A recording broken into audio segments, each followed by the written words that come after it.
마태복음 19장에 있는 말씀입니다. 마태복음 19장 13절에서 15절까지.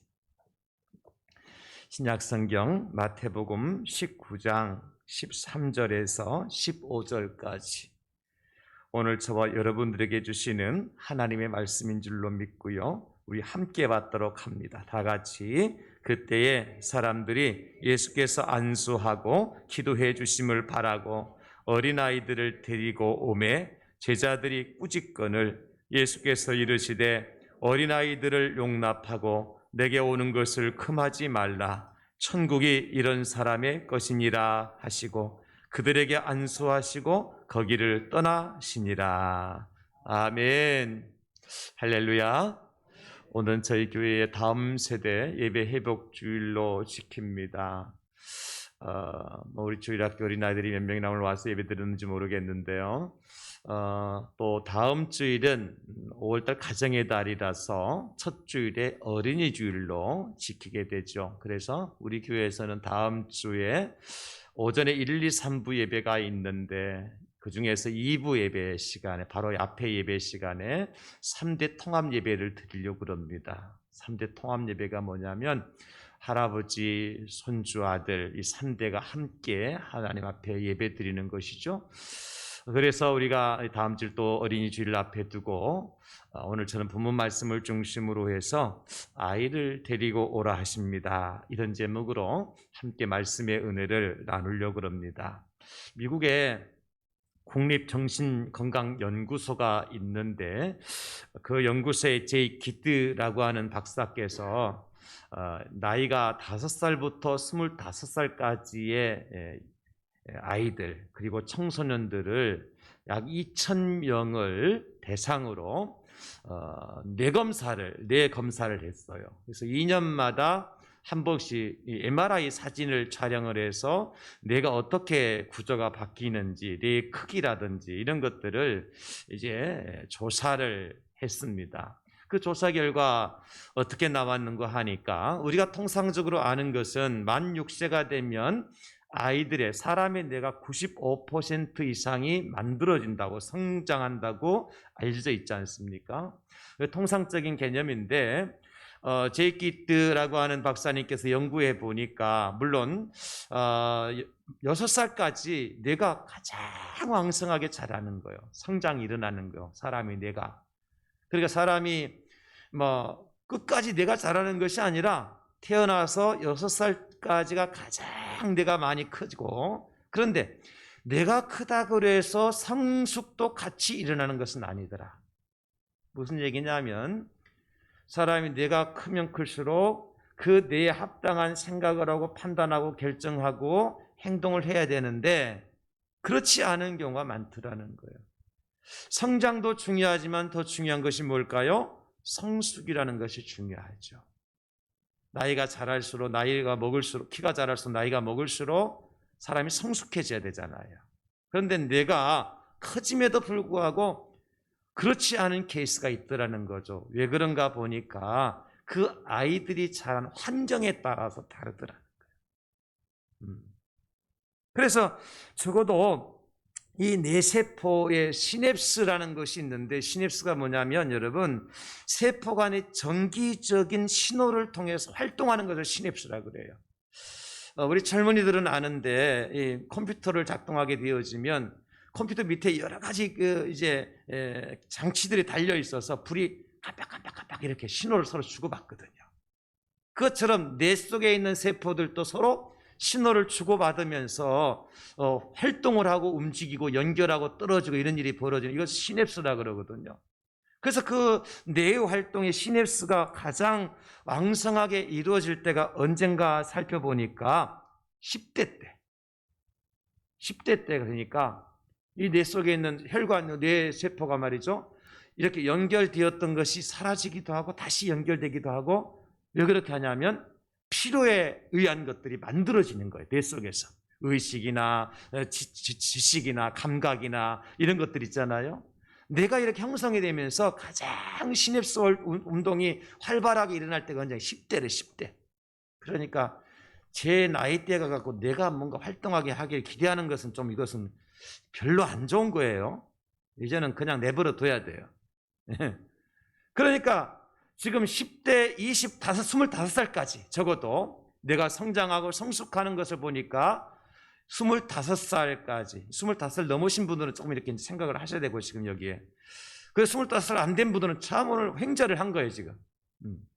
어쨌든 그럼에도 불구하고 여러분, 이 복합적인 생물학적이고 과학적인 그런 이야기를 떠나서 이 제이키트 박사님께서 연구하고 이제 발표한 것의 요점은 뭐냐면, 어린아이들의 초기 환경 경험이 나이가 들고 어른이 되어 성인기에 신체적인 또 정신적인 건강에 엄청난 영향력을 미친다는 것입니다. 어린아이 때에 내가 무엇을 보고 무엇을 듣고 무엇을 느끼고 무엇을 배우고 무엇을 체험했느냐에 따라서, 어렸을 때 말입니다. 그 어렸을 때 상처가 평생 가잖아요. 그래서 이게 중요하다는 거예요. 누구와 어디서 어떤 경험을 하느냐, 나중에 성장해서 신체나 정신적인 건강에 그것이 영향을 주더라. 실제로 우리가 맹자의 어머니가 맹자를 위해서 3번씩이나 이사를 했다 그러죠. 어렸을 때. 그죠? 그 이유를 알 수 있을 것 같아요. 사랑하는 성도 여러분, 저와 여러분들 가만히 보십시다. 어릴 때 근성이나 기질이 지금 우리가 살아가는데 이때도 이렇게 우리를 지배하고 있지는 않습니까, 여러분? 물론 우리는 예수님 믿었기 때문에 우리는 화학적 변화가 이미 일어난 사람이에요. 물이 변해서 포도주가 되듯이 옛사람은 떠나고 새사람을 입었기 때문에. 그럼에도 불구하고 제가 물어볼게요. 여러분들 어떤 특별한 환경적 자극을 받았을 때 욱하고 오르는 게 있어요, 없어요? 여러분들이 예수님이 아닌 다음에야 다 그거 가지고 있단 말이에요. 그 언제 거예요? 언제 거? 지금 만들어진 거예요? 옛날에 만들어진 거예요. 2살 때, 3살 때 엄마 아빠로부터 지어바치고 10살 때, 15살 때 친구들한테 따돌림 당하고, 그런 환경이 나한테 딱 자극이 오면 어떻습니까? 반응이 일어나, 반응이. 제가 그렇다고 제가. 그건 뭐예요? 뭘 말하죠?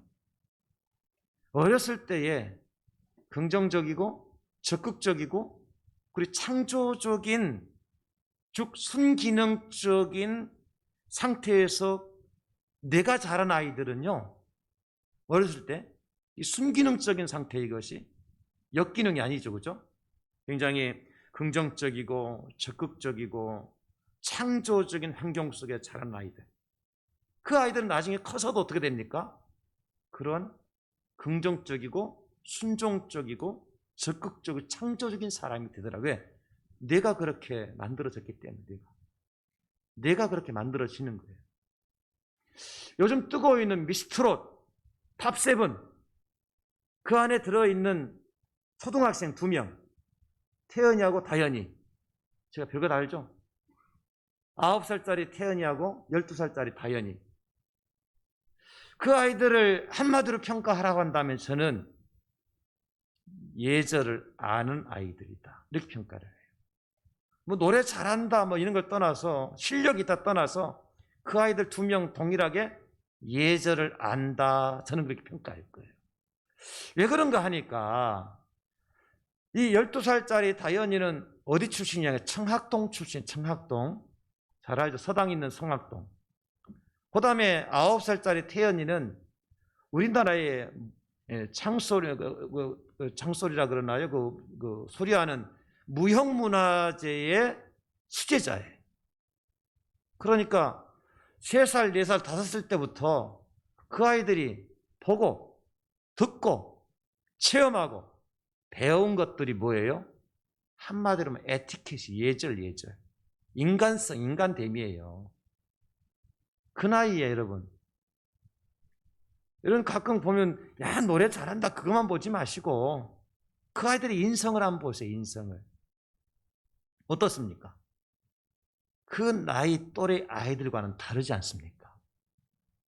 9살짜리가 자기 스승이 암의 병이 걸려서 중병에 걸려서 돌아가실 때가 이제 뭐 얼마 남은지 모르겠지만도 그 스승을 찾아가요. 스승이 평상시에 좋아하시는 음식을 만들어가지고 준비해가지고 찾아가서 음식 장만해드리고 노래 불러드리고 9살짜리가 여러분 집안에 9살짜리 손주 있으면 비교 한번 해보시라고 12살짜리가 한 번은 그 아버지가 그 아이 학교로 간식을 만들어 왔어요. 12살짜리 위해서 간식 만들면 우리가 치킨이나 피자나 햄버거나 거기다 콜라 좀 섞어가지고 오면 얼마나 좋습니까? 그런데 아버지가 뭘 만들어 준 줄 아세요? 12살짜리 딸아이를 위해서 장어 요리. 아버지는 엄청나게 생각한 거예요. 이 장어 요리를 먹어야 이 여름을 지날 수 있어. 그런데 12살짜리 딸아이에게 초등학생의 장어 요리가 맞느냐고. 근데 이 아이가요.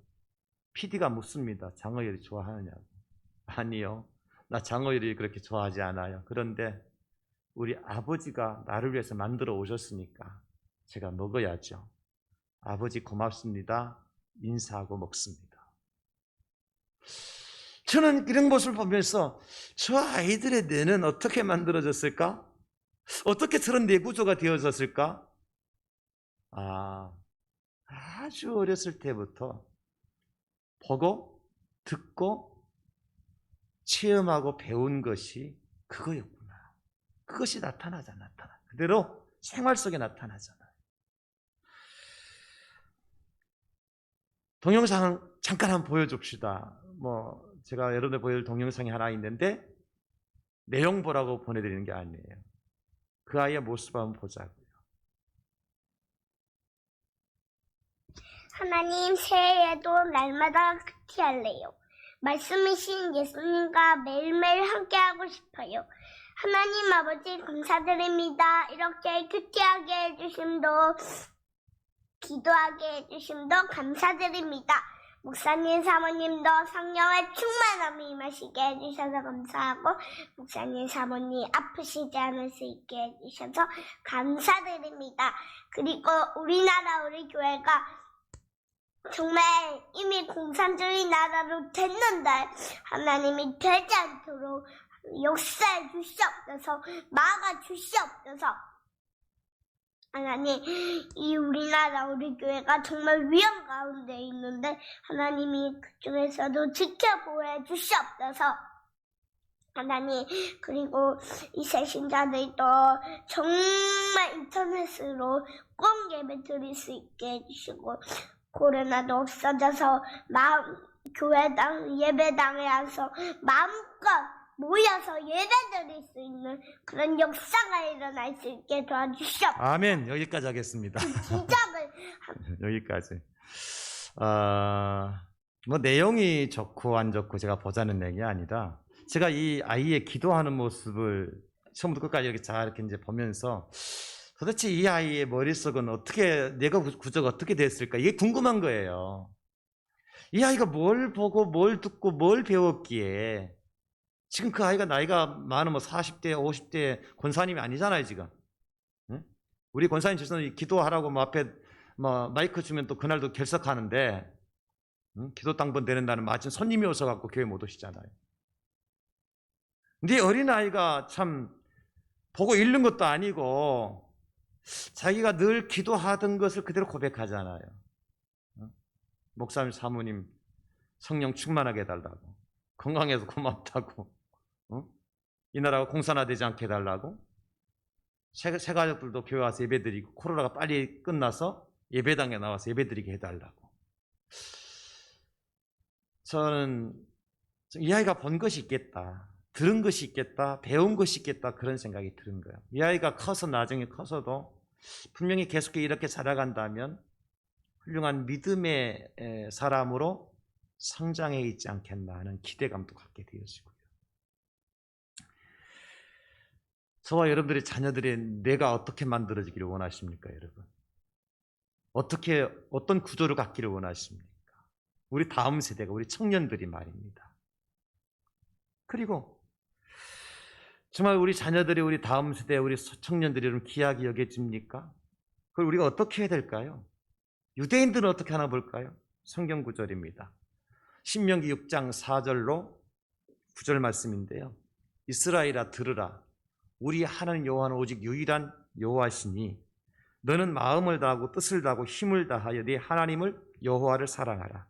오늘 내가 네게 명하는 이 말씀을 너는 마음에 새기고 네 자녀에게 부지런히 가르치며 집에 앉아 있을 때에든지 길을 갈 때에든지 누워 있을 때에든지 일어날 때에든지 이 말씀을 강론할 것이며 너는 또 그것을 내 손목에 매어 기호를 삼은 미간에 붙여 표로 삼고 또 내 집 문설주와 바깥문에 기록할지니라.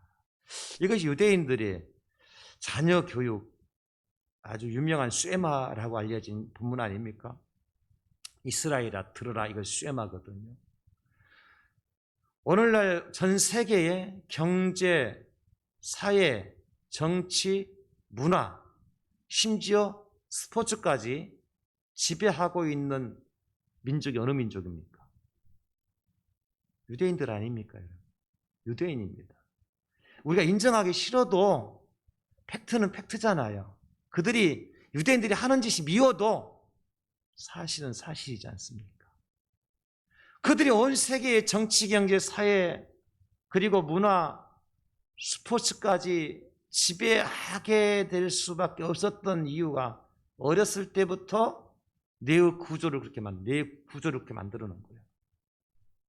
이스라엘 백성 뇌의 구조가 그렇게 된 겁니다. 어렸을 때부터. 오늘 말씀 본문이 길지만 그 문장 한마디로 표현하면 이거예요. 너희가 먼저 하나님의 말씀으로 살고 그리고 너희 자녀들도 하나님 말씀으로 살게 해라. 그리하면 내가 복을 주겠다는 거죠. 사랑하는 성도 여러분, 저와 여러분들이 먼저 하나님 말씀으로 살아야 됩니다. 그리고 난 다음에 우리는 뭐 해야 돼요? 또 우리 자녀 세대들도 우리 아들, 딸들도, 손주들도, 우리 청년들도 하나님의 말씀으로 살 수 있도록 말씀이 양식이 되도록 그 말씀을 공급해 주는 역할을 오늘 예배하는 저와 여러분들이 해야 될 줄로 믿습니다. 그럼 우리가 어떻게 해야 우리 아이들을 살릴 수 있느냐? 오늘 본문을 통해 두 가지만 제가 간단하게 말씀드릴게요. 첫째는요, 아이를 향한 간절한 바람이 있어야 합니다.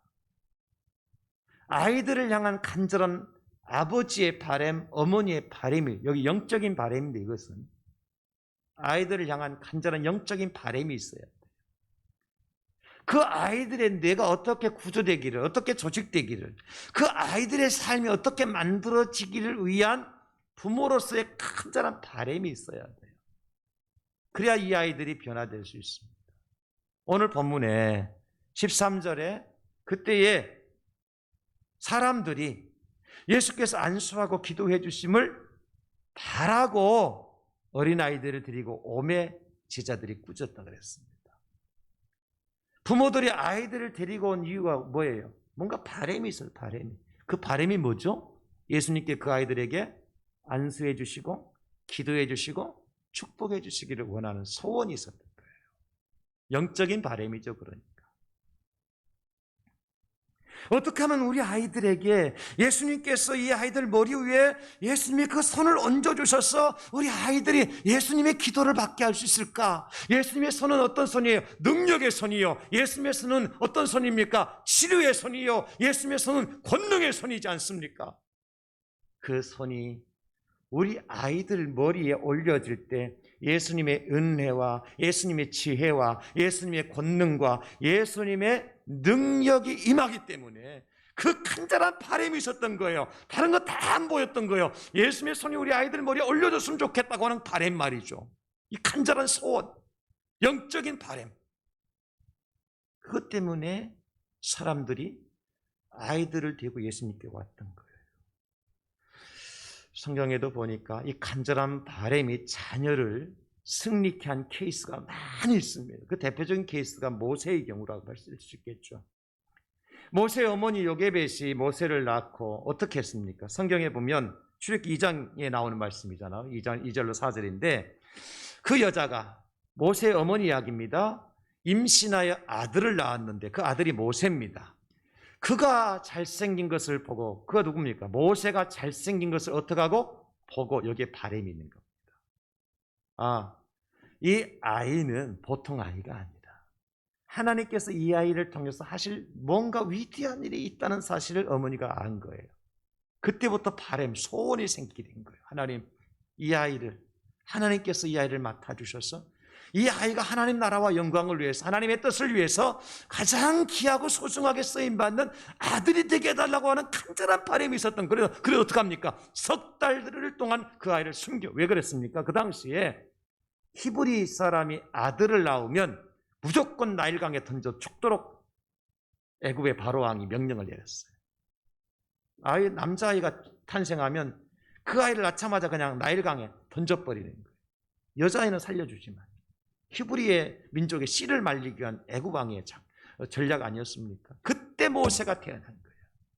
근데 어머니의 바람이 있으니까 아이를 석 달 동안 숨겨둡니다. 왜 석 달이냐? 여러분 잘 아는 것처럼 아이가 출생하고 난 다음에 석 달 동안은 그 아이의 생명이 좌지우지되는 시기입니다. 그래서 우리도 아이를 낳고 난 다음에 가장 먼저 하는 잔치가 무슨 잔치죠? 백일잔치잖아요. 석 달 동안 백일잔치, 석 달 동안 아이가 크면 이 아이는 이제 건강하게 클 수 있겠구나라고 하는 그것에 감사해서 100일 동안 안 죽고 병 안 들고 그래서 감사해서 하는 잔치가 백일잔치거든요. 이 석 달 동안 숨겨둔 원리가 거기 있는 거예요. 내 손에서 최대한 이 아이의 생명을 보호하고 보존할 수 있는 석 달. 뭐 때문에? 바람이 있었던 거예요. 그리고 그 아이를 나일강에 띄어보내지만 여전히 누이 미리암을 복에 보내게 되어지고, 그리고 결국에는 그 어머니가 애국 궁정에 들어가서 유모가 돼서 아이를 키워서 누가 됩니까? 모세가 되는 거예요. 이스라엘 위대한 지도자 모세가 된 거예요. 어머니의 바람이 위대한 지도자 모세를 만들었다는 거예요. 그냥 어머니가 그 아이를 보지 않았더라면, 그 아이에 대한 소원이 없었더라면 다른 사람들처럼 그 아이를 나일 강물에 던지고 말았을 거고, 그래야 자기들 사니까. 그러나 우리는 죽어도 이 아이는 살려야 된다고 하는 간절한 바람, 이것이 위대한 모세를 만든 겁니다. 바람이 없으면 안 됩니다. 우리가 잘 아는 다윗도 바람이 있어서 솔로몬을 만들었습니다. 그러나 솔로몬은 어떻습니까? 자식에 대한 바람이 없었습니다. 솔로몬은 어떤 삶을 살았느냐? 무엇을 바라고 살았느냐? 얼마나 내가 많은 여인들을 거느리고 살 수 있을까? 여기에 솔로몬의 삶이 집중되어 있어요. 그 바람이었어요. 솔로몬은 내가 얼마나 많은 영토를 차지하느냐, 그 바람을 가지고 살았어요. 솔로몬은 내가 얼마나 더 많은 신들을 내 왕궁에 들여와서 그 신들을 섬기느냐, 그 바람이 있었습니다. 그러다 보니까 자식들에 대한 바람이 없었어요. 후궁이 700명이, 첩이 300명이에요. 거기에는 열을 올리고 온 정성 쏟았지만 내 자식들의 후손들에 대한 바람이 없었어요. 그래 결국 어떻게 됩니까? 솔로몬의 아들 르호보암 시대에 이스라엘 나라가 남과 북으로 분단되어진 비극적인 역사를 시작을 만들어낸 사람이 누구냐니까 솔로몬의 아들 르호보암 때였습니다. 여러분, 우리가 나만 열심히 신앙생활하면 하나님께 내 자녀들 책임져 주시겠지. 물론 하나님께서 어느 정도 책임져 주시라 저는 믿어요. 믿음의 자손이 걸식하거나 굶어 죽는 일은 없다고 말씀하셨으니까. 그런데 우리가 솔로몬처럼 해서는 안 돼요. 솔로몬 많은 신들을 섬겼다니까요. 믿음 없었던 거 아닙니다.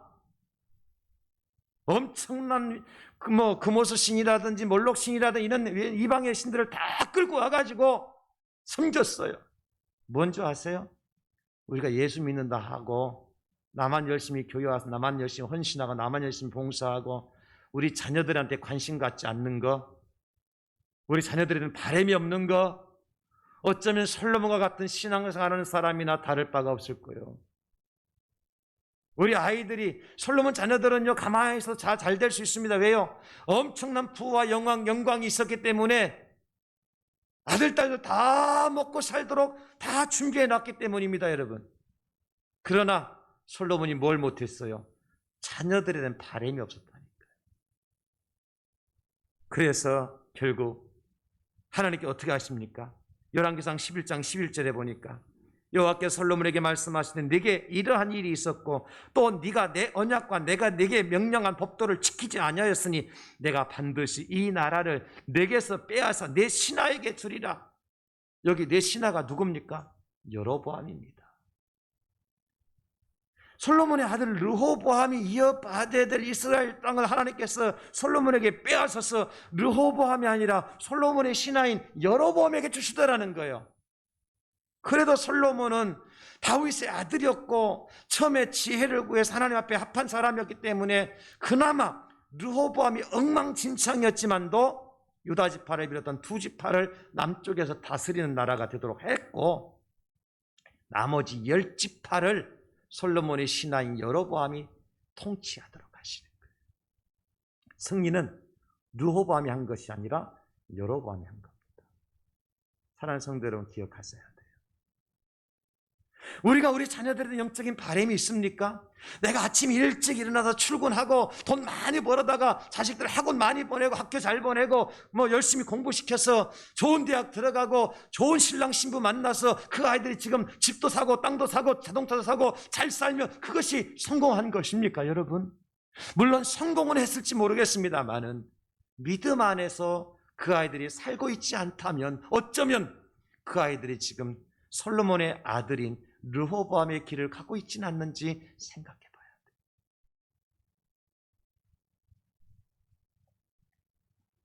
아이들을 향한 하나님의 소원이 무엇인지, 그 아이를 통해서 이루시기를 원하시는 하나님의 뜻이 무엇인지를 우리가 간절하게 구해야 되고 그 간절함이, 그 애절함이, 그 마음의 중심이 우리한테 있어야 돼요.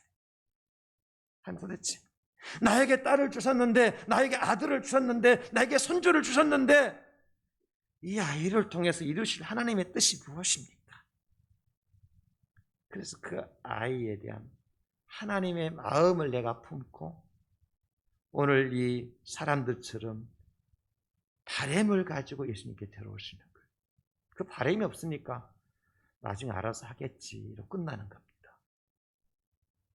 바램이 없습니다. 그냥 내가 돈 열심히 벌어다가 갖다 학교 공부시키고 학원 공부시키고 애들이 좋은 대학 들어가면 내가 다 한 것으로 압니다. 어떻게 하면 우리 아이들이 하나님 앞에, 하나님의 말씀 앞에, 하나님의 성전에 서게 할 수 있을까? 이 간절함, 애절함, 이 바램 여러분들에게 넘쳐날 수 있기를 예수님의 이름으로 축원합니다. 이 바램이 있을 때 움직이는 역사가 나타나는 거예요. 이 애절함, 이 간절함이 있을 때 역사가 나타나는 거예요. 우리 아이들 관심 밖에도 두지 말자고요. 학교에만 맡기지 말고 학원에만 맡기지 말자고요, 여러분. 부모로서 간절함이 있어야 돼요. 두 번째는 아이를 예수님께로 데려오면 됩니다. 여기 데려온다는 말씀에 밑줄을 좀 그으시면 되는데 오늘 본문에 나오는 아이의 부모가 어떻게 했습니까? 간절한 바램을 가지고 아이들을 예수님 계신 곳으로 데려왔습니다. 13절 그때 사람들이 예수께서 안수하고 기도해 주심을 바라고 어린 아이들을 데리고 오매 제자들이 꾸짖었다.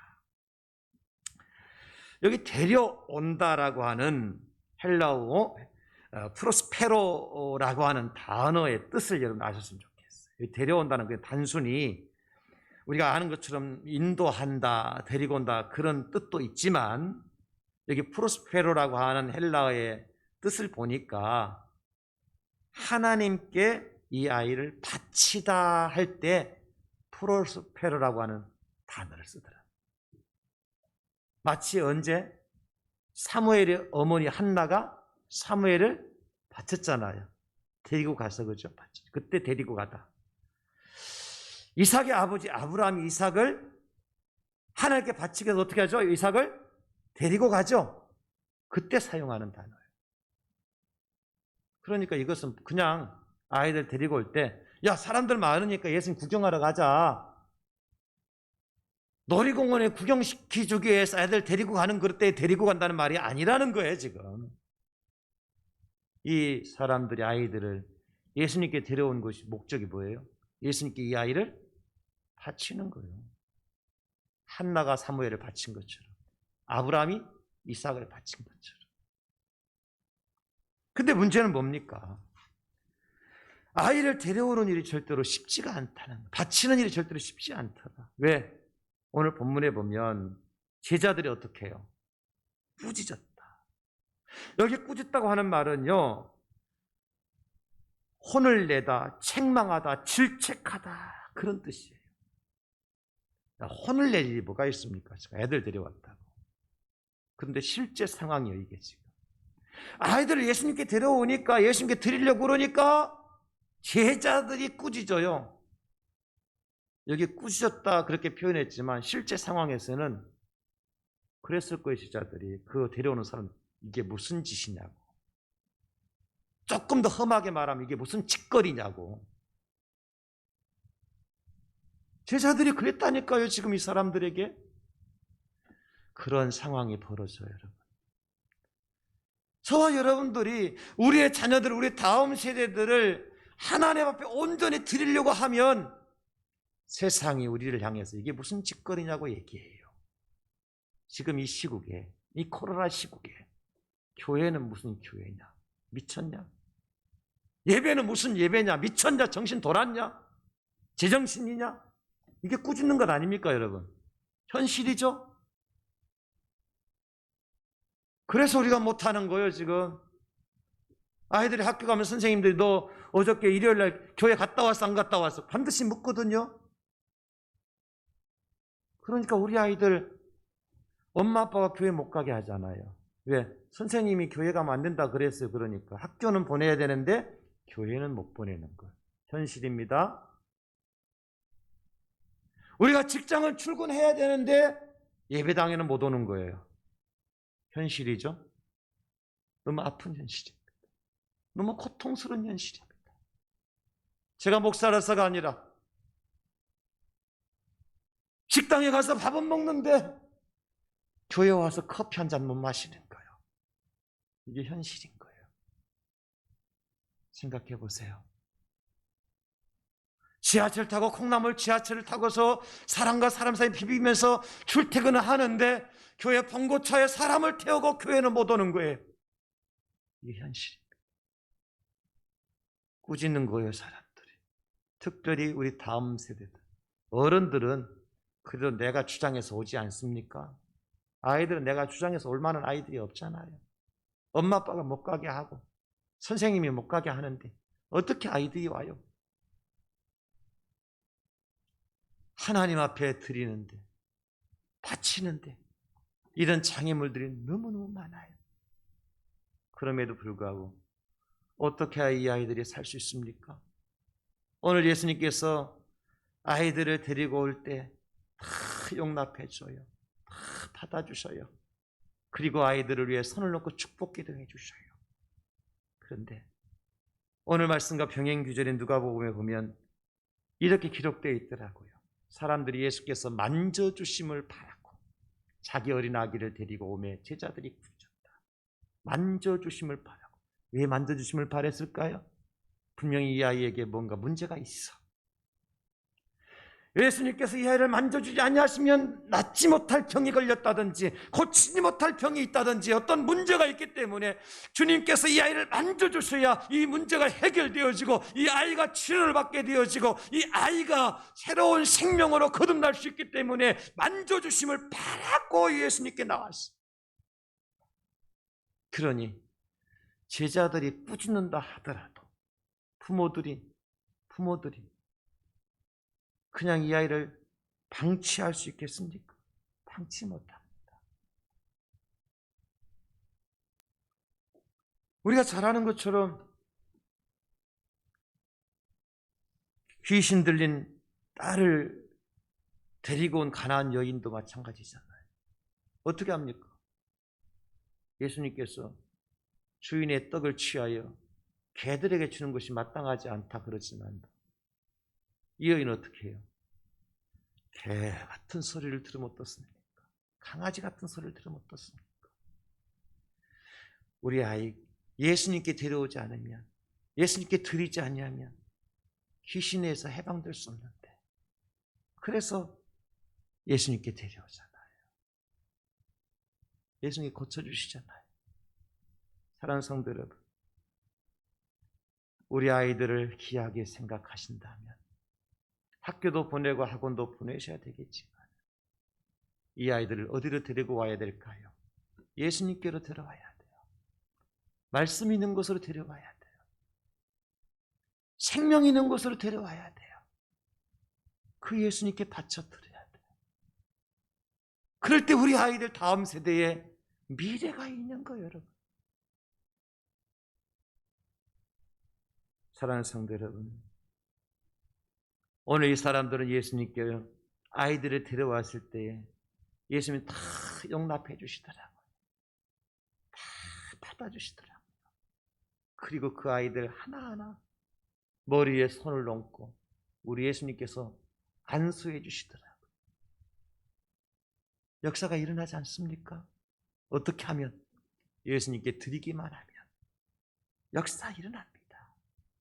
말씀 앞에 세우기만 하면 역사 일어납니다. 하나님이 전능하신 분이시고 우리 예수님이 사랑의 예수님 아닙니까? 우리의 바램을, 영적인 바램을 가지고 예수님 앞에 드렸을 때 이런 역사가 나타나요. 저는 오늘 설교를 예수님께서 제자들에게 하신 말씀을 통해서 마무리하려고 합니다. 14절입니다. 예수께서 이르시되 어린아이들을 용납하고 내게 오는 것을 금하지 말라. 천국이 이런 사람의 것이니라. 예수님 지금 뭐 얘기하고 계십니까? 천국 말씀하고 있어요. 천국. 우리가 왜 어린아이들은 다음 세대 우리 자녀들 손주들은 바램을 가져야 되고 그 아이들을 예수님께 데리고 와서 예수님께 드려야 되느냐?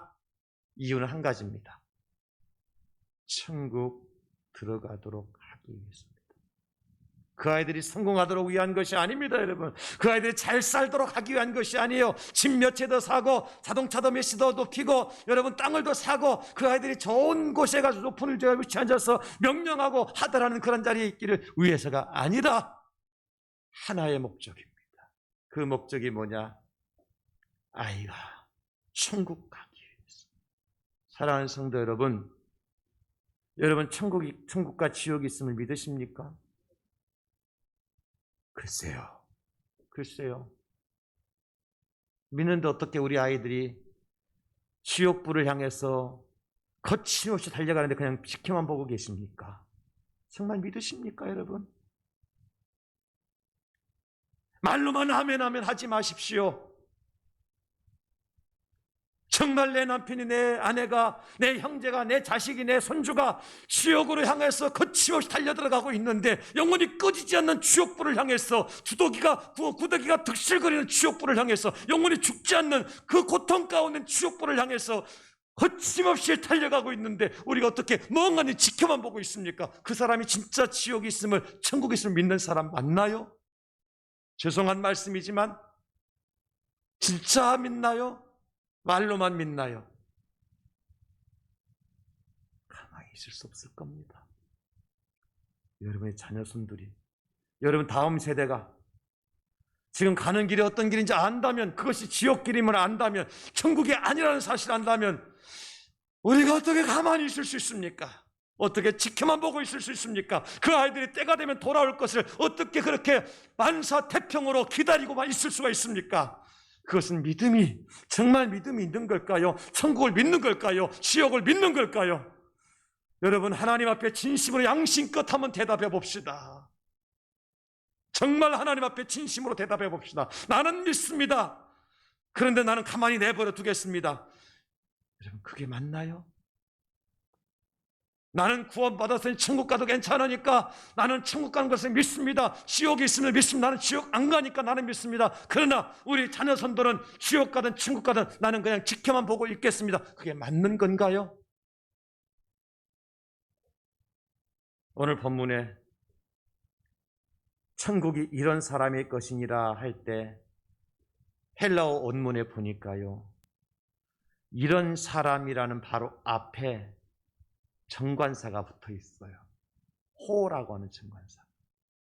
이 호라고 하는 정관사는 소유격으로 중성 복수로 되어 있어요. 무슨 뜻인지 아시겠습니까? 천국은 누가 들어가느냐? 하나님의 소유된 사람이. 중성 복수니까 그 자리에 아이들을 어른들이 많이 데리고 왔겠죠. 아버지가 데려온 아이도 있을 것이고 어머니가 데려온 아이들도 있을 겁니다. 여자 아이들도 있을 것이고 남자 아이들도 있을 것입니다.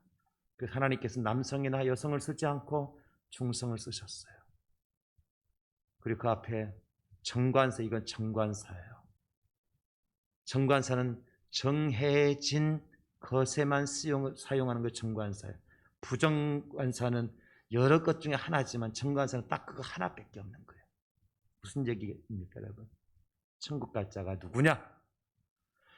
아이들에 대한 바람을 가지고 예수님께 그 아이를 바치기 위해서 데려온 부모와 예수님께 바쳐진 아이들만이 천국 들어갈 수 있다.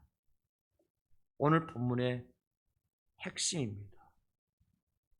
그러면 여러분, 우리는 어떨까?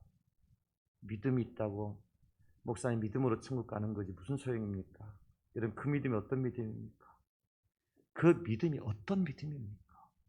진짜 천국이 있음을 믿고 지옥이 있음을 믿는 믿음입니까? 너무 심각하게 제가 말씀드려서 죄송합니다. 그러나 다음 주가 어린이 주일이라서 어쩔 수 없어요.